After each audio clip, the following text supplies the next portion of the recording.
This is the third and final part of the novel Delta 7, Chapter 1. Meanwhile, Knife was trying to decipher the unexpected picture he was seeing in his infrared scope. Seconds earlier, he had done his last-minute radar work, refining his position based on the placement of his cursors on the radar reflection of the control tower on the other side of the field. Although the tower was not their objective, he used its radar reflection to fix the position of the aircraft close enough to be able to find their intended target on his infrared scope. His pre-flight target study had told him that their target, the tarmac where the Libyans normally park their transport aircraft, might not be visible on the aircraft's radar. Seconds earlier, Knife had found the control tower on radar and quickly updated the aircraft's position. With only 20 seconds remaining until weapons release, Knife was confused. He was not looking at the wide expanse of concrete he expected to see. Instead, he was looking at a narrow strip of concrete with stripes in the middle. In a flash, Knife realized they were flying right down the airport's main runway, rather than the adjacent parking apron which was his target. With practiced skill, Knife's fingers swiftly pushed a series of buttons to expand the field of view on his infrared screen. Near the right edge of the screen, Knife could make out the beginning of the military aircraft parking area. He quickly moved the jet's infrared camera further to the right and could now see the wide expanse of the concrete apron. Knife knew that Carter would not see this change until he fired the F-111's laser, updating the aircraft's steering toward the target. When the aircraft's navigation system registered this last-minute change, Carter's steering bars careened wildly to the right. "What the—" was all Carter could get out before being interrupted by Knife's reply. "Brake right! Go for it! Go for it!" screamed Knife, nearly blowing the oxygen mask off his face. Carter slammed the stick to the right, reorienting the jet's trajectory with the newly updated steering information. Just before the steering cue moved back toward the required position, Carter yanked the aircraft back to the left, rolling out on the perfect heading, while his right thumb pressed the pickle button, releasing their bombs. "Oh, baby!" exclaimed Knife as the indistinguishable blobs on his scope transformed themselves into 7 Soviet-built IL-76 cargo aircraft neatly lined up on the ramp.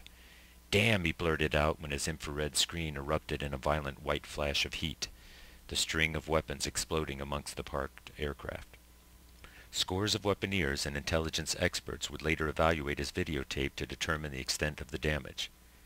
Although the battle damage assessment would happen later, Knife knew that most of those cargo aircraft would never fly again, their flimsy aluminum outer skin no match for the explosive power of the string of Mark 82s he had just unleashed into their midst.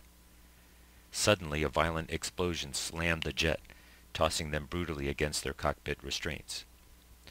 For the first time since their target run had started, Knife looked outside the jet's canopy, half expecting to see a wing tearing away from the fuselage. The video game he had been watching on his scope had suddenly turned all too real. They had definitely pissed off the locals, who were now earnestly trying to shoot them out of the sky. "Let's get the hell out of here," he yelled, his voice betraying fear for the first time. Carter was totally focused on doing just that. From the moment the last bomb had left the jet's wings, he had been constantly jinking the aircraft and dropping metallic strips of chaff in an attempt to complicate the job of the Libyan anti-aircraft artillery gunners. Up to this point, Knife had been too intently focused on his Wizzo duties to appreciate or even notice the violent maneuvering that Carter was now commanding of their F-111. As the jet screamed away from the target area, Knife switched off the PAVTAC system, causing the entire targeting pod to rotate back into its streamlined position in the jet's belly.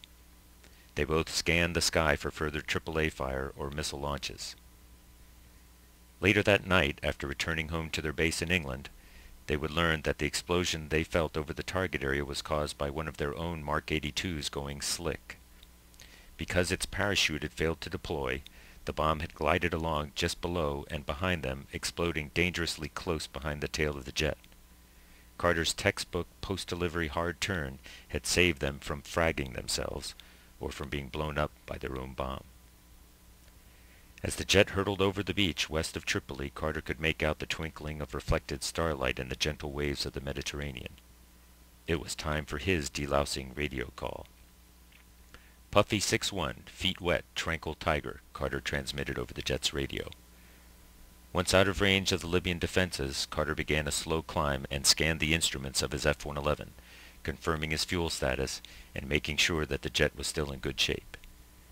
The Libyan coast receding behind him, and his heart rate slowly returning to normal, Carter took a deep breath and considered what had just happened. Thank God. I'm alive. My jet's still flying. It looks like I did okay. I didn't screw up. Captain John Carter was now a combat veteran.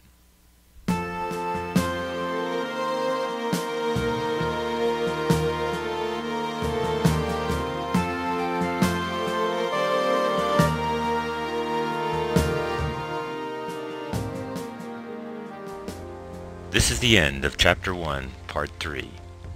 We hope you've enjoyed this short preview of the novel Delta 7. The book is scheduled for publication this summer, 2008, and will be available on Amazon.com, Barnes & Noble, and several other online retailers. If you'd like to learn more about Delta 7, please visit our website at www.delta7book.com. This is John Cathcart, the author. Thanks for watching.